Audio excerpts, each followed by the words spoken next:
नमस्कार प्यारे बच्चों, कैसे हैं आप सब। आशा करता हूँ कि सब अच्छे होंगे। तो चलिए शुरू करते हैं। तो आज हम करेंगे वर्कशीट नंबर 2। ये 14 सितंबर 2020 की है। यहाँ पर बच्चे अपना नाम लिखेंगे, यहाँ पर अपने क्लास टीचर का नाम लिखेंगे और फिर से हम पढ़ने वाले हैं poem the ant and the cricket. तो चलिए शुरू करते हैं। इससे पहले कि हम इस पोएम को आगे पढ़ें, हम पहले एक क्वेश्चन का जवाब देंगे। तो क्वेश्चन नंबर 1 क्या बोल रहा है?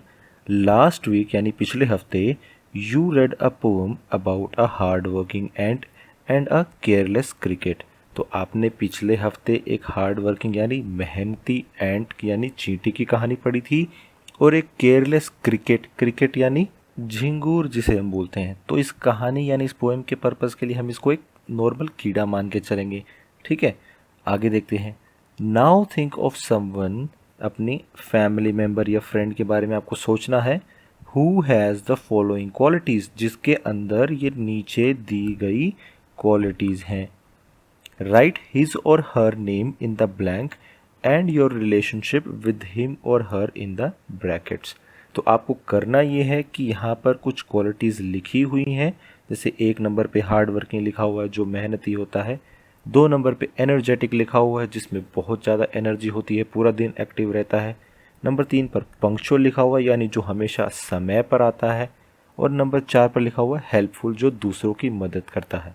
तो आपको अपने फैमिली मेम्बर या अपने दोस्तों के बारे में सोचना है और जो भी आपको लगे कि उनके अंदर ये क्वालिटीज़ हैं, आपको उनका यहाँ पर नाम लिखना है और वो आपके क्या लगते हैं वो आपको ब्रैकेट्स में लिखना है। जैसे मान लीजिए पहला हम करके देखते हैं। यहाँ पर लिखा हुआ है हार्ड वर्किंग। तो हार्ड वर्किंग मान लीजिए आपको लगता है आपके पिताजी सबसे ज़्यादा हार्ड वर्किंग है। तो यहाँ पर आप मान लीजिए आपके पिताजी का नाम है विनोद। तो आप यहाँ पर विनोद लिखेंगे और वो आपके क्या लगते हैं? आपके फादर लगते हैं। तो यहाँ पर ब्रैकेट में क्या लिखेंगे? फादर। तो ऐसे करके आप बाकी के भी 3 ऑप्शंस को भर देंगे। उसके बाद आगे बढ़ते हैं। चलिए देखते हैं क्या है।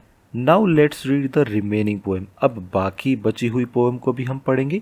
Do you think the ant help the cricket? तो आपको लगता है कि एंट ने उस क्रिकेट की हेल्प की होगी। चलिए देखते हैं की है कि नहीं की है। तो हम एक छोटा सा ओवरव्यू हम ले लेते हैं कि पुरानी पोएम क्या कह रही थी।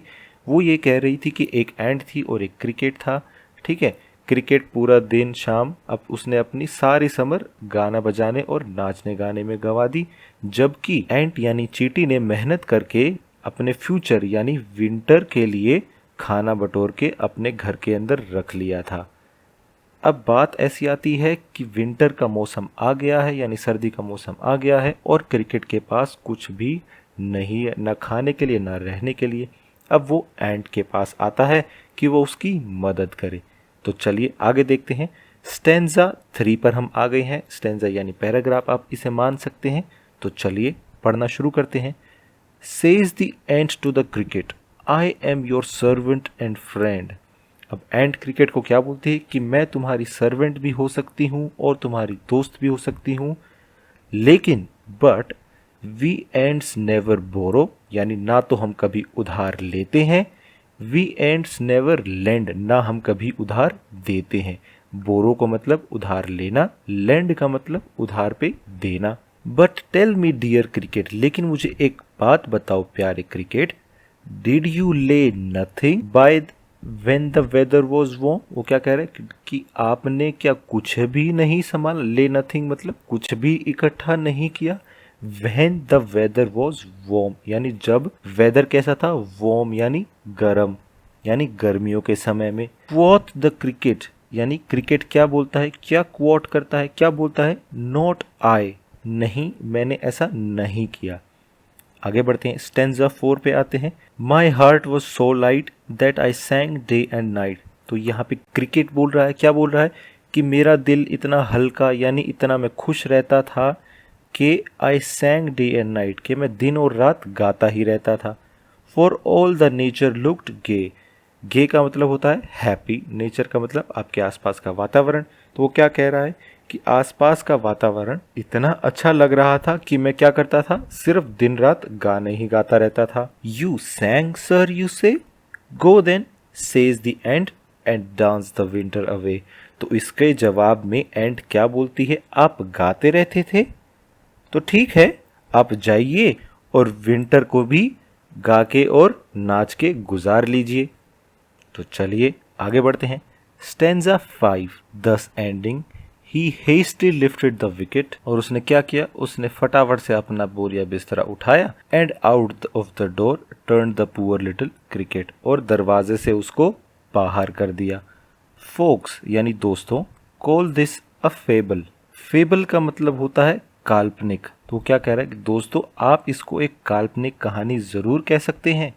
आई वारंट यू, यानी मैं पूरे कॉन्फिडेंस के साथ ये कह सकता हूँ। यानी वो क्या कह रहा है कि छाती ठोक के वो कह रहा है कि मान लेता हूँ कि ये तो एक कहानी थी, लेकिन मैं ये ज़रूर कह सकता हूँ सम क्रिकेट्स हैव 4 legs, यानी कुछ तो कीड़े होते हैं, एंड सम हैव 2।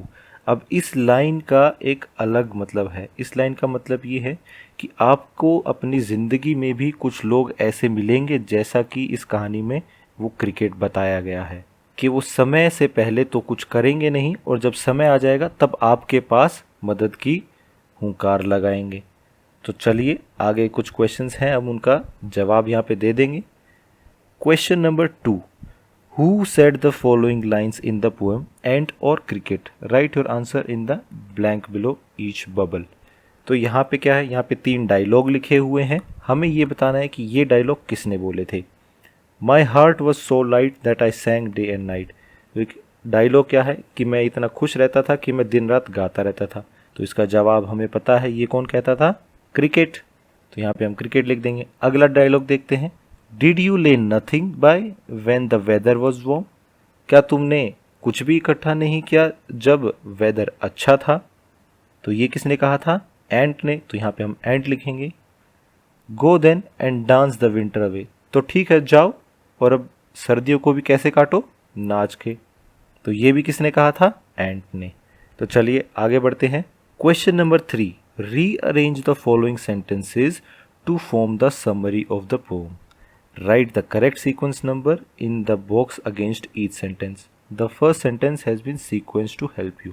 वो क्या कह रहा है कि नीचे ये जो 6 सेंटेंस लिखे हुए हैं, हमें इनको ऊपर नीचे करके सही सीक्वेंस यानी कहानी का सही सीक्वेंस बनाना है, कि जो चीज़ पहले हुई वो ऊपर आएगी, जो चीज़ बाद में हुई वो नीचे आएगी।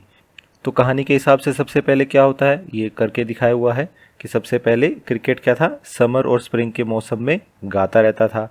उसके बाद क्या हुआ कि विंटर सीजन आया और ही वॉज स्टार्विंग, और उसे भूख लग रही थी। दस ही वेंट टू दी एंट, और वो कहाँ गया, एंट के पास गया। तो उसके बाद यहाँ पर आएगा नंबर 2। फिर क्या आता है, फिर आता है कि एंट ने उससे पूछा कि क्या तुमने सर्दियों के लिए कोई भी खाना नहीं जमा किया। तो इसको हम डाल देंगे नंबर 3। और उसका जवाब क्रिकेट क्या देता है कि नहीं, वो तो पूरे समर एंजॉय करता रहता था और उसने कोई खाना इकट्ठा नहीं किया। तो ये नंबर 4 हो गया। उसके बाद आता है ये वाला कि he requested the ant to lend him some food and shelter. तो वो क्या कहता है एंट को कि तुम मुझे कुछ खाना और रहने की जगह दे दो। तो ये नंबर 5 हो गया। और लास्ट में क्या हुआ, एंट ने उसको मना कर दिया, ये आ गया नंबर 6। तो ये हमारा करेक्ट ऑर्डर हो गया, इसको आप लिख सकते हैं। चलिए आगे बढ़ते हैं। Question number 4, what does the poet mean by the last line. अब देखो लास्ट लाइन हमने डिस्कस किया था, choose the correct option, some crickets have 4 legs and some have 2। तो इसका क्या मतलब था कि आपकी ज़िंदगी में भी कुछ लोग ऐसे आएंगे जो कि उस क्रिकेट की तरह लेज़ी होंगे और अपने भविष्य की चिंता नहीं करेंगे। तो आपको अपने आप को इन लोगों से दूर रखना है और इनसे सावधान रहना है। तो इन लाइनों को हम पढ़ेंगे। There are some crickets that have 2 legs, नहीं। Insects like the cricket have 4 legs, नहीं। Some people like the cricket, they are lazy and do not care about the future. तो ये हमारा सही आंसर है, तो इसको हम टिक लगा देंगे। आज की क्लास यहीं खत्म होती है। अगर आपके कोई डाउट्स हैं तो आप नीचे कमेंट सेक्शन में पूछ सकते हैं। कल फिर मिलेंगे, कुछ नया सीखेंगे। तब तक के लिए थैंक यू एंड जय हिंद।